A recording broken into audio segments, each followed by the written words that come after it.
Our next guest came all the way across the country to see us tonight.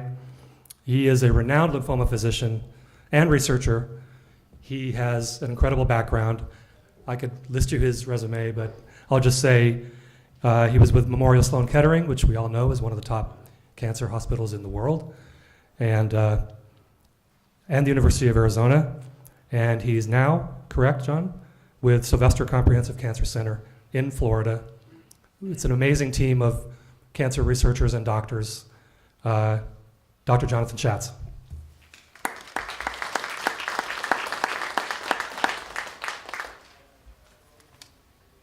Thank you. Thank you, Jamie. I'm a lymphoma clinician. I see pretty much exclusively lymphoma in my clinic at Sylvester Comprehensive Cancer Center. And I also run a laboratory, a preclinical research lab, where we're studying new treatments. So an event like this is really an incredible opportunity for me to see the disease that I spend so much of my time thinking about and dealing with from kind of a completely different perspective, from the advocacy perspective. And I want to congratulate Jamie on the putting this together. And I met Jamie in person for the first time tonight, but the enthusiasm that he has for this project is palpable, even in the email exchanges that we've had leading up to it. I feel like we're old friends, actually. So I think this is a tremendous thing. I'm here on behalf of the Sylvester Comprehensive Cancer Center at the University of Miami.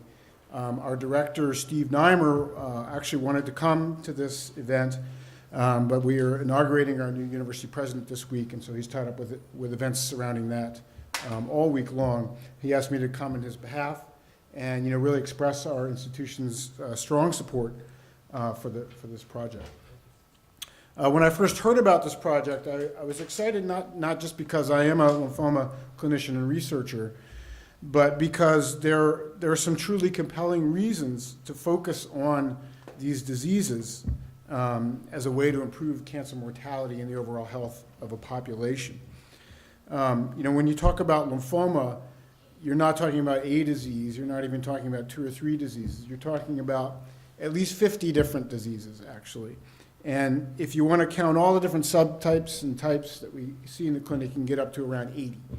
And so it's a very complicated disease area where each individual entity is actually fairly rare, but overall, it's actually the 5th most common group of cancer diagnoses in the United States. The disease is a blood-derived cancer derived from lymphocytes, which are normal immune cells involved in recognition of foreign invaders of the body and in coordinating the attack against foreign invaders in the body. And there's a very fascinating and complicated biology surrounding those cells.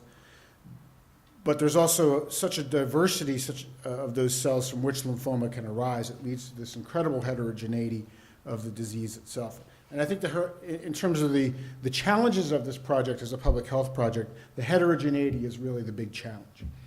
And when it comes to the need to diagnose lymphoma accurately, it can profoundly impact the way in which we manage patients. And even expert pathologists who spend their whole time looking at lymphoma can sometimes be baffled by particular specimens and figuring out what the right diagnosis is. So I think that's the real challenge when you talk about a public health project involved with lymphoma. The opportunity, of course, is the treatment side, and the fact that you're dealing with some of the most treatable kinds of cancer that we have. And I'm just going to review kind of quickly what I mean when I say that. So when we talk about treatment for lymphoma, it's everything from combination chemotherapy regimens that have been around for 3 or more decades to more precise therapies such as monoclonal antibodies, targeted inhibitors, such as Dr. Fang was discussing. And sometimes treatment for lymphoma is just what we call active surveillance, where a patient comes in and does not yet need treatment, and that's the appropriate thing to do, is to watch them closely without treatment. And making the correct diagnosis and the correct staging is critical for that. And so the more awareness that you raise in the population and among providers, the better that's going to be. Just for so that I don't completely lose track of being a scientist and preventing some sort of statistics, Go for it. I'll just say that in the United States, together, Hodgkin and non-Hodgkin lymphoma. So we classify lymphoma as Hodgkin and non-Hodgkin. That's one big division. And then within those, we have subtypes that we describe as either indolent or aggressive.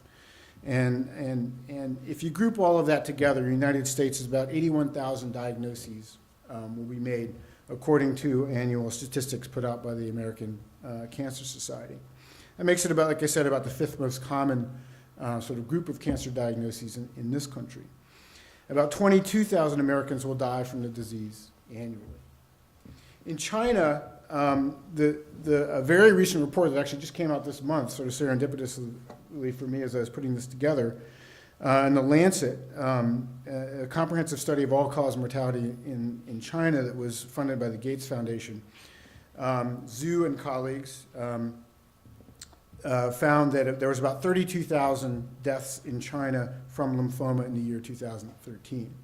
And so this is certainly more than the United States by a ratio of about 1.4 to 1, but the population ratio between the two countries is more like 4.3 to 1. So I think it's safe to say that in those statistics, we're not seeing the full scope of the problem that's likely to exist in China. I think one of the ways that this project can get involved is in supporting epidemiologic efforts to get a better grip on the true scope of the program.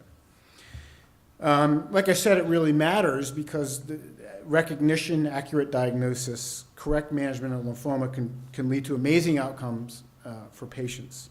Aggressive lymphomas, which grow and spread rapidly and are often diagnosed at a very advanced stage, remain highly treatable with combination chemotherapies. 80 to 90% of Hodgkin lymphoma overall will be cured with a single course of chemotherapy. The same is true for the diffuse large B-cell lymphoma, which Dr. Fang mentioned, which is the most common subtype of non-Hodgkin lymphoma. For the indolent lymphomas, it's sort of the flip side of the coin. We can't eliminate them permanently with standard therapies, but they are susceptible to treatments, many treatments that can be given as needed over a period of many years. And increasingly, those kinds of lymphoma are becoming manageable as chronic diseases that many patients will die with and not from. There's, of course, been many breakthroughs recently in the use of orally available targeted inhibitors, such as the drug that Dr. Fang was discussing. And what that means is that taking pills in certain clinical situations can be just as good as chemotherapy and sometimes even better. Countless additional new drugs are under investigation by academia and industry, ranging from early concepts, proof of principle that are studied in laboratories like mine, to compounds that are in late-stage phase 3 clinical trials that are likely to be approved in the coming months. The very high purchase price of these drugs is a barrier to widespread expansion to resource-poor populations for some of these drugs, but I think multilateral cooperation among governments and drug companies will allow these drugs to expand the use of millions of more patients over time. So just in sum, I'd say I think this project, the ways in which it can really make an impact, fall into several areas. The epidemiology, supporting that and trying to get a better grip on the true scope of the problem. I think physician exchange programs would be a tremendous intellectual benefit on both sides of any exchange that occurs. Making sure that lymphoma therapies are available, not just new drugs, but just even tried and true standard therapies that are often very affordable and quite highly effective. And finally, setting up support systems for not just the medical, but also the psychological and economic needs of patients would be a tremendous achievement. And I'll just finish by saying that the Sylvester Comprehensive Cancer Center stands ready to take an active role in this project on an ongoing basis.